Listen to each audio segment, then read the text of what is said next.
Yeah, I bought one of those portal things on Alibaba. I'm trying to get it off the wall and it won't come off the wall. Anyway, it's meme review.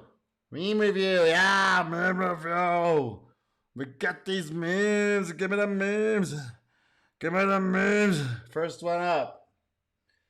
The Idiot's Guide to Invading the Untied States.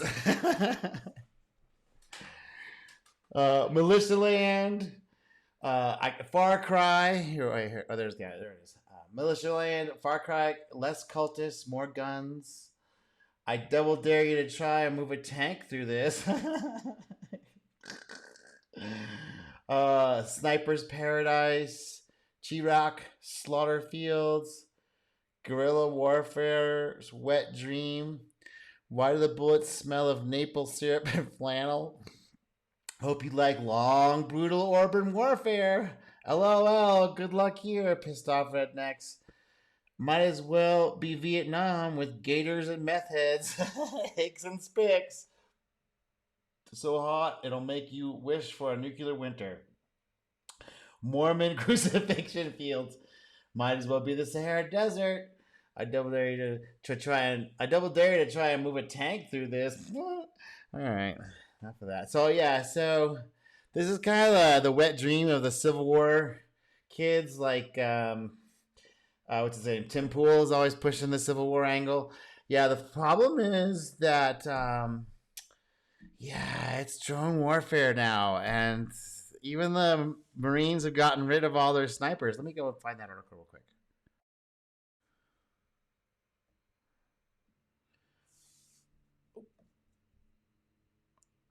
Okay, so here's the article. Marines remove scout sniper platoons from infantry battalions. Well, the thing is, it actually shut down all the schools, all the battalions.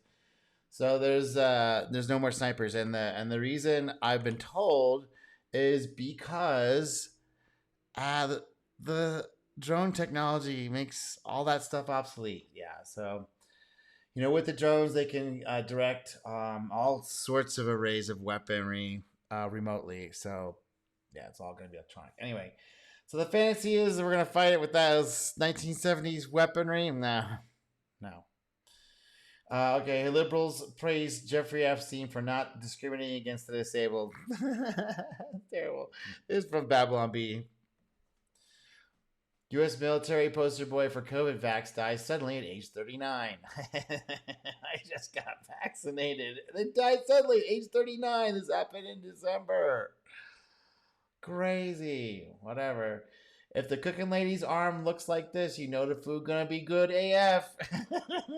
If your lawyer's pants look like this, you going to jail. See that keyboard in front of you? Type in 1 million pounds. Congratulations, you just created 1 million pounds in exactly the same way a bank creates money. Don't believe it? Me neither, but it's true.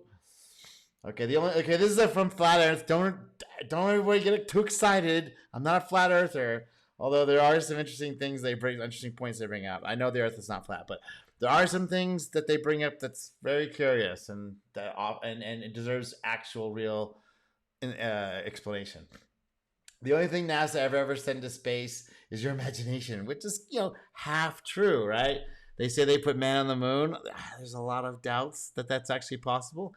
Yes, they've used rocket technology to fly all kinds of objects all over the place, but it's my learned, researched opinion that NASA's just a PR cover story, which they still throw rockets in space. So does Elon, but they're covering up a secret space program that's extremely advanced, that's been traveling the stars since at least the 1920s, using technology that's been handed down from other beings. How's that? All right. And that's why I dunk on it so hard. So the creators of NASA were occultists, and this is all true. Jack Parsons of JPL, a black magician, Satanist, head of the OTO, California Agape Lodge. Very strange guy. This guy, he stole his wife. Lil Ron Hubbard, the mass mind controller, black magician, Satanist, founder of the Church of Scientology cult. Yeah, he's master grifter. He's if you want to know how it's done by the pros, by the best of the best, this man right here, just study what he did. And if he can be as psycho as him and have that same tumor that he had that made him so prolific, yeah, then you could probably head up a cult and get a religion started. Aleister Crowley, 33rd degree Mason, leader of the OTO, which this guy founded. Black magician, Satanist, the beast. He called himself the beast. This guy, very mixed bag. But as far as I know, according to the law of one, he is currently doing a penance of, I believe, three life sentences in the services of the demons that he contracted with. Alistair really was actually a positively oriented person, according to Ron, according to the book Law of One. And I do believe he was a positively oriented person because he did discuss these things and did say that not to do them as well. And even though he did all of them and said all the ways to do it. But they make it seem like contacting these demons is really hard and difficult and as if they can control them. And these demons will actually let you think that. They will let you think that as you sign the contract in blood. And so this guy is suffering right now in the limbo world.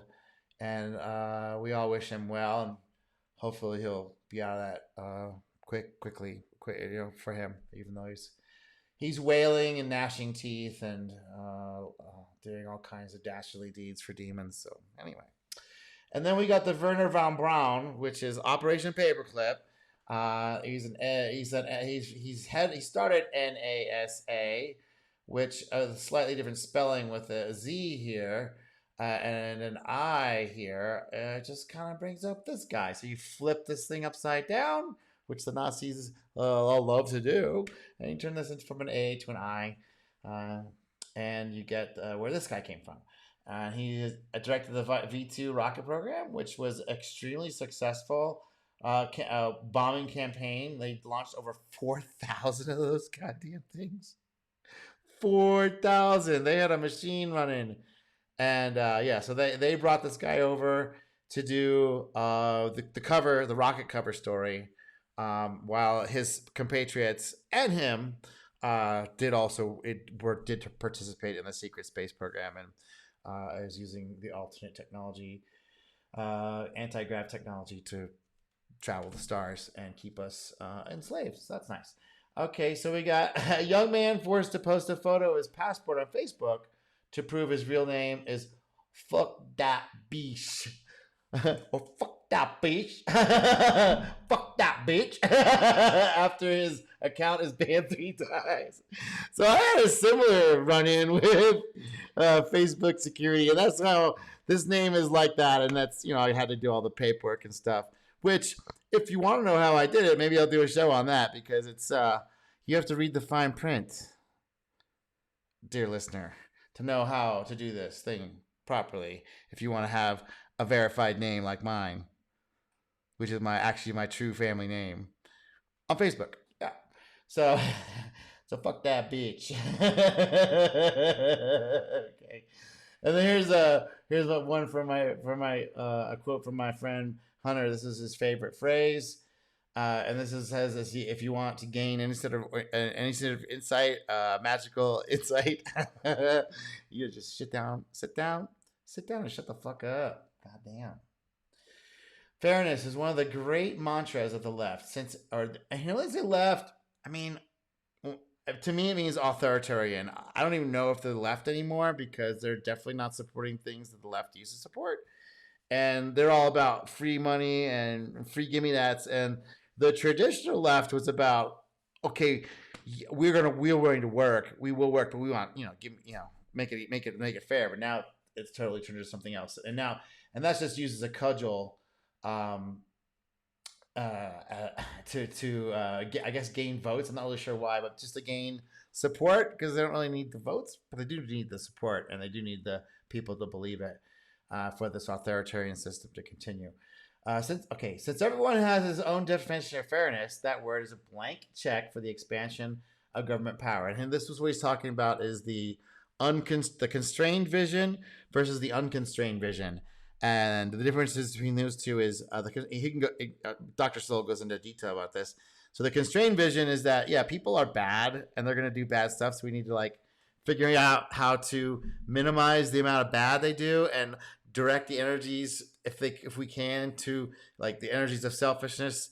Capitalism is the idea is to use selfishness one to create solutions for other people, so they can gain in the benefit of your selfishness of wanting to do something for money, and gain property and things like that. So that was the idea of it. It's been totally distorted. We live in a far from capitalist system now. It's completely what really is fascist, if you really want to be technically correct, where the government and the major corporations are all interlocked and they have a revolving door and it's all normalized.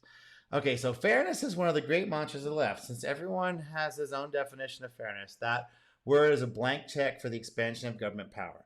What fairness means in practice is that third parties, busybodies, politicians, many blood-sucking insects, can prevent mutual accommodations by others. Yeah, so that means that the government gets to take stuff that other like private individuals should be doing on their own, and grifts off it. It gets their little cut off it, and it cuts off the natural something that would occur, like charities that would occur in a capitalist environment.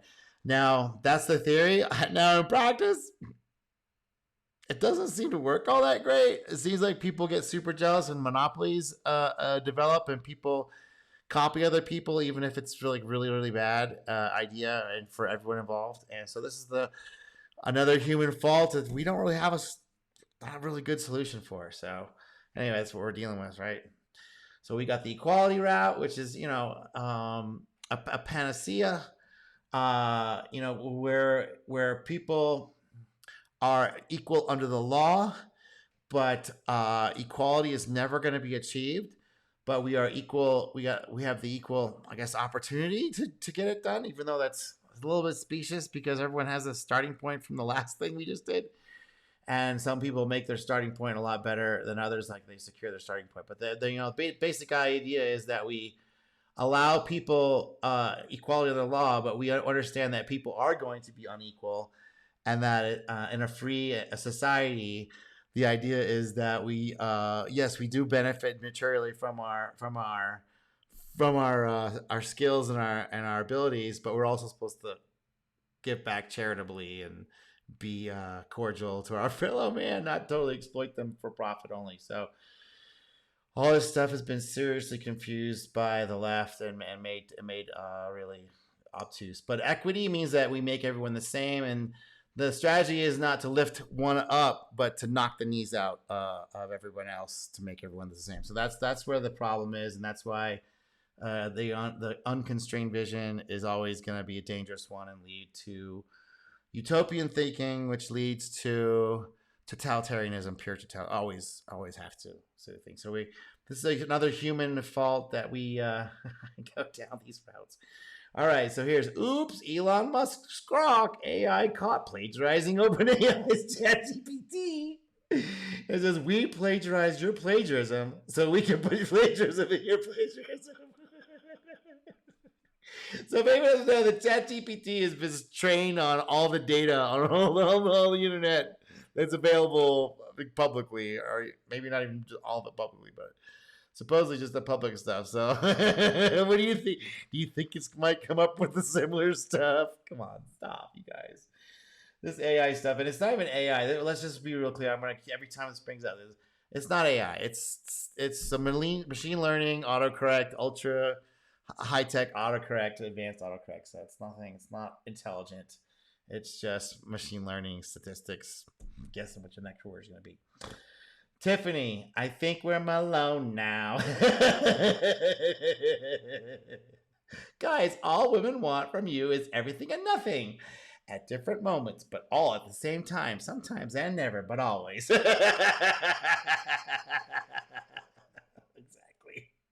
And then me sipping from a mushy straw to help save the environment. Billionaires. They got 747 on top of a cruise ship. Okay, exactly. And then people go, "Where's your source?" Like when they ask about some of this stuff, like especially when I go off into the woo, it's like source. I feel like telling them, The universe has revealed it to me. And some guys, I mean, sort of. I mean, everything's in the universe, right? So the universe did reveal it to me. And I got this on my personal feed. I thought it was so hilarious. I'm not going to put the name up here. I'm just scratched out. But Mark says, sometimes when I'm bored, I go to polygroups and just comment, quote, "You are drama," unquote, and watch the bridge trolls lose their damn minds. I can just see that happening too.